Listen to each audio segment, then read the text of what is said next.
As a little girl, laughing, learning, living, before the headlines, before the heartbreak, before the crown. It's been more than 25 years since the world lost Princess Diana. Still she haunts us. Not in fear, but in feeling. In that aching sense that something was left unsaid, that somewhere buried beneath stories polished for public comfort, lies a truth too raw to ignore. And now something has cracked that silence wide open, a never-before-seen photo. It surfaced quietly, almost innocently. At first glance, just another grainy shot from the past. But when experts took a closer look, what they saw sent chills down their spines. It's not because of what was obvious, but because of what had been. Hiding in plain sight all along, something no one expected. Something deeply wrong. For decades, we've been told what to believe about Diana's final days. That it was a tragic accident. That there was nothing more to see. But this one image is threatening to unravel all of it. To pull the curtain back on a version of the story the world was never meant to question. Until now, and just when you think it couldn't get more surreal, August brought another twist. A time capsule. Literally, buried by Diana herself in 1991 at Great Ormond Street Hospital, and sealed away like a whisper from another life. Inside, a passport, a Casio Pocket TV, Kylie Minogue's Rhythm of Love, a yellowed copy of the Sunday Times, and a photo of Diana. Her face, frozen in time, still warm with the compassion we remember her for. Some of the items were weathered, others pristine, all of them echoes, touchstones from a different world. One where Diana was more than a princess, she was present. For children, for the sick, for the unheard, the capsule wasn't just a sentimental gesture, it was part of a legacy. A mere image of what Princess Alexandra had done in 1872. A lineage of women tethered to the same hospital, the same cause, the same haunting destiny. And just like Alexandra's capsule, Diana's nearly remained buried forever, until construction on a new children's cancer center forced it to the surface, like fate refusing to let her be forgotten. And then, almost as if the universe wasn't done, her brother, Charles Spencer, posted that photo. The two of them, children again, swimming badges stitched to their suits, joy in their faces, innocence in the frame. A reminder that, before the royal titles, before the global fame, Diana was simply a sister, daughter, a girl who swam in the sun. For a fleeting moment, the world saw her not as a tragedy, but as a person. And that's the magic of her story. That even decades after her death, Diana still finds a way to speak. Through photographs, through buried boxes, through fragments of the life she left behind. But this new image, the disturbing one, this might be her loudest whisper yet. Because it doesn't just ask us to remember her, it dares us to question everything. What's the tragic irony of it all? Diana, kind, compassionate human, was reduced to clicks and captions. Her pain, her joy, her fear, turned into fuel for a media machine that never stopped grinding. Simply, a sister. A girl grinning beside her brother in the golden light of a childhood summer. That's the Diana her family knew. That's the Diana we should have known. But the world didn't let her be that. The tabloids couldn't afford to. By the time she was behind the wheel of that Audi, darting through London with Oliver, the game was already deadly. She wasn't being followed, she was being hunted. What started as invasive turned into a brutal obsession, and it cost her everything.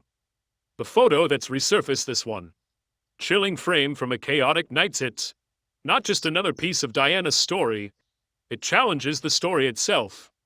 Because what it shows, or perhaps what it suggests, pulls at the seams of everything we've been told. Every official report, every sanitized statement, every attempt to bring closure. It doesn't scream conspiracy, whispers questions, quiet, chilling ones. Why was she being chased that night? Who knew what? And how far would people go to control the narrative? Do you understand the weight of this image? You have to rewind. March 3rd, 1994. Two photographers, just another night staking out the most watched woman in the world. They get a tip. Diana seen with a man unidentified, intriguing, perfect tabloid bait. The race begins. Red lights. Wrong turns, speeding, flashbulbs, then a photo. One that lands on the front page. One that sells stories. One that violates. Yet another moment of her fragile privacy. And 3 years later, it would all end in Paris, beneath a tunnel, in the steel embrace of a speeding Mercedes. The chase didn't just continue, it escalated, till it crushed her. At her funeral, Charles Spencer didn't need to name names. His voice, heavy with grief, sliced through the silence of Westminster Abbey. Was the most haunted person of the modern age, he said. And in that moment, the world knew. He wasn't just mourning his sister, he was calling out a system that profits off destruction. A system that didn't stop when Diana died. Because even in death, it's she sold. The most haunting part, the very machine that broke her heart, that followed her every step, made her life a living headline, -1. And now, this photograph. Unearthed. Unpublished until now. And perhaps, unseen for a reason. What does it reveal?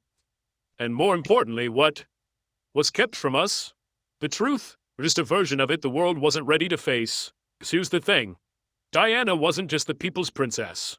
She was a woman trying to live, to love, to be free in a world that refused to let her. And even now, decades later, her story still refuses to rest. The cameras may have stopped flashing, but the questions, they never did. To Prince Charles. Fell apart. Diana never stopped choosing people over protocol. She held hands that others turned away from. She walked into AIDS wards without gloves. She sat on hospital beds, knelt beside landmine victims, and hugged children no one else dared to touch. Her empathy wasn't staged, it was instinct. Her compassion wasn't strategic. It was sincere. Anna didn't perform for the cameras. She simply showed up. And that's what made her unstoppable. That's what made her unforgettable. She wasn't trying to be a monarch. She was trying to be human. And the world felt it. But the same things that made her beloved by millions made her dangerous to the system that had claimed her. She didn't play by their rules. She challenged their silence. She exposed their coldness. And in return, they isolated her, mocked her, dismissed her as unstable. But the people saw something different. They saw a woman who felt, who hurt, who stood up even when she was being torn down. That's why, even now, decades after her death, Diana remains more than a memory. She's a symbol, a warning, a wound that never fully healed. And that's what makes this resurfaced photo so chilling. Because it's not just an image, it's a thread. One that pulls at the carefully woven story that's been told about her death. About the chase. The crash. The cover-ups. The silence. And suddenly, it's all unraveling. For years, the narrative stayed neat. Diana died in a tragic accident. End of story. But what if it wasn't the end? What if the story was never clean? What if this one photo, this forgotten frame, holds more than we were ever meant to see? It's unsettling to imagine, because it means someone might have known something and chose to stay quiet, right? It means the pain that followed wasn't just the result of chance, but of choice. It means Diana's haunting words. There are powers at work in this country that we have no idea about. Might not have been paranoia, there might have been prophecy. So here we are, all these years later, still asking questions, still grieving, still haunted. Because Diana wasn't just a royal, she was real. And maybe that's what scared them most. She broke the mold. And in doing so, she lit a fire that refuses to go out. Even in death, she's still telling her story. One photograph at a time. She didn't wear a crown in the traditional sense. But make no mistake, Diana was royalty in a way the world had never seen. After her marriage to Charles ended, she could have faded into quiet luxury, but that was never her style. Instead, she ran headfirst into the causes others overlooked. Domestic abuse, mental health, children in need. She didn't just send donations, she showed up, sat beside victims, held hands, listened, comforted, again and again.